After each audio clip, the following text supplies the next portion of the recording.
नए साल आने से पहले ही, नववर्ष आने से पहले ही बहुत सारे हमारे पास प्लानिंग होते हैं, बहुत सारे रेजुलेशंस होते हैं कि हम अपने आप से वादा करते हैं कि इस बार हम ऐसा करेंगे और कुछ अच्छा करने की सोचते हैं, लेकिन वो वादे कितनी दिन चलते हैं शायद आपको अच्छी तरह से पता होगा। वो वादे मुश्किल से 15 दिन, 1 महीने चल पाते हैं।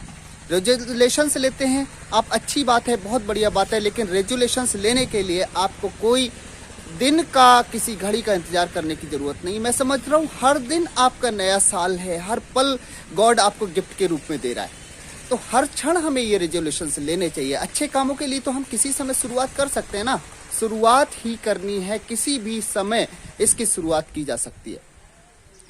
बाकी दूसरी चीज ये है कि अगर रेजोल्यूशंस लेना ही है तो मैं आपसे कहना चाहूंगा कि कुछ इस बार नया करो, और वो नया करने के साथ साथ कम से कम 21 दिन तक उसका प्रयास करो, 21 दिन तक उसको जो है अभ्यास करें, क्योंकि कहा जाता है कि 21 दिन तक करने के बाद किसी चीज को जब हम 22वें दिन नहीं करते हैं तो हमारे मन में एक अजीब सी फीलिंग होती है कि हमें इस काम को करना चाहिए। तो उसमें मैं थोड़ा सा सजेस्ट करना चाहूंगा कि आप अपने बच्चों को और अपने खुद से शुरुआत उसकी करें।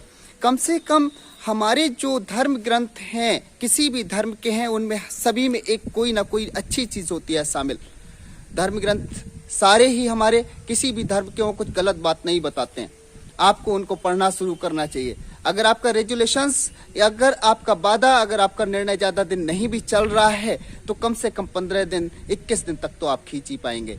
और विश्वास मानिए, यकीन मानिए आप, मैं ज्यादा और धर्मों के बारे में नहीं जानता, चूंकि मैं अपने धर्म की बात बता पाऊंगा तो मैंने गीता भी पढ़ी है, रामचरितमानस भी पढ़ी है। ये दोनों हमारे धर्म ग्रंथ इस तरह के हैं कि इनको अगर आप पढ़ रहे हैं तो जीवन की बहुत सारी समस्याएं जो समाधान के रूप में उसमें वर्णित है इन किताबों में।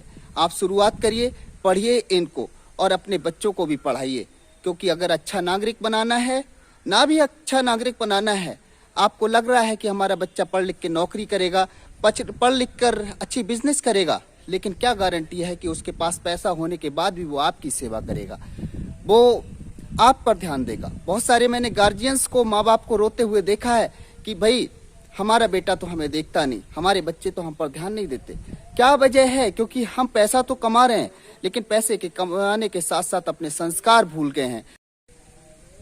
आप किसी भी धर्म से हैं, आपके धर्म में अच्छी किताबें होती हैं, उन पुस्तकों को पढ़िए, उनका अपना साथी बनाइए, क्योंकि अच्छा साथी बुक्स हो सकती हैं। जरूरी नहीं कि हर मोड़ पर आपको अच्छे दोस्त मिलें, लेकिन अच्छी किताबें जीवन में आपको प्रेरणा देते रहेंगे। 21 दिन इन कामों को करके देखिए, आपको एक नया एहसास होगा, आपकी जिंदगी परिवर्तित मालूम पड़ेगी। और आपसे कहना चाहूंगा कि केवल नया साल का इंतजार करना छोड़िए, हर दिन नया साल मनाइए, क्योंकि गॉड ने हमको जो लाइफ दी है, जिंदगी दी है, वो हर पल एक नई जिंदगी है। क्योंकि कोई पता नहीं आप घर से निकल रहे हैं और शाम तक आप घर पे सुरक्षित पहुंच रहे हैं। अगर आप सुरक्षित पहुंच रहे हैं, इसका मतलब गॉड ने आप पर बहुत बड़ी कृपा करी है, वो आपको जो है बहुत उसने एक वरदान दिया है।